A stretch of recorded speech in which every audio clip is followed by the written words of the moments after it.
अब तो ये हमारे देश के 74वें सबसे अमीर इंसान है, लेकिन शुरू में मोबाइल पेमेंट स्टार्ट करने के बावजूद बड़ी समस्या आ रही थी। समस्या क्या थी कि बार बार ओटीपी ओटीपी ओटीपी ओटीपी या फिर user ID login user ID login user ID login user ID, ये मल्टीपल टाइम्स हर पेमेंट पे इतने झंझट से छुटकारा पाने के लिए अली बाबा से इंस्पायर होके प्री लोडेड वॉलेट का सिस्टम शुरू किया।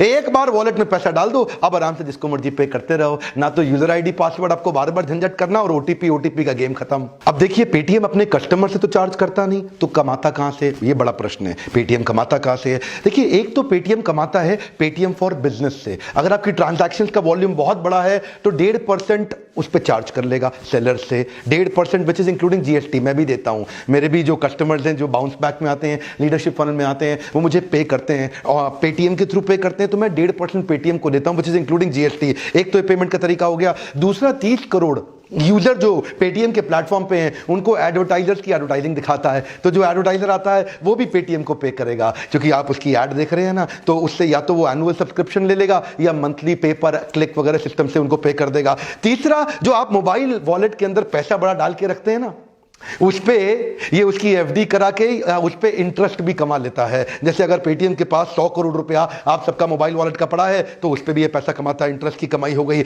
और चौथा, पेटीएम के प्लेटफॉर्म पे जितने भी लोग आ रहे हैं उनको तो सर्विस फ्री में देगा, पर उनको क्रॉस सेल और अपसेल करेगा अपने बाकी प्रोडक्ट पे, क्योंकि पेटीएम और भी कई चीजें कर रहा है। ई कॉमर्स प्लेटफॉर्म पे आ गया, अब इतने सारे प्रोडक्ट लाइन बिल्ड कर रहा है, एक सर्विस फ्री दे रहा है जिसपे सारी जनता आ रही है, बाकियों के लिए उनसे चार्ज कर रहा है। तो धीरे धीरे इतनी जनता बिल्ड कर ली, और मॉडल क्या है, जिसके पास जनता है उसकी दुनिया सुनता है। अच्छा, और आपके मन में ना एक प्रश्न आना चाहिए कि पेटीएम अपने कॉम्पिटिटर से इतना आगे कैसे निकल गया।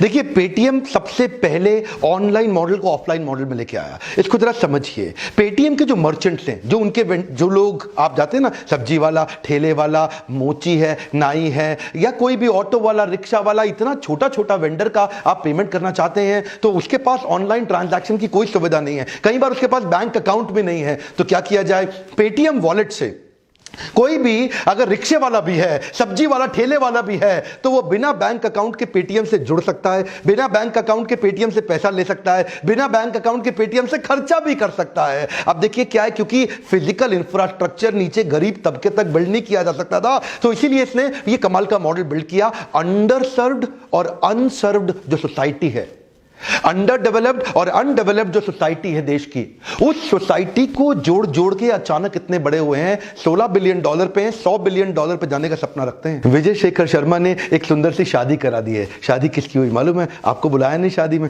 बुलाया था, शादी करा दी पर्स की और मोबाइल की।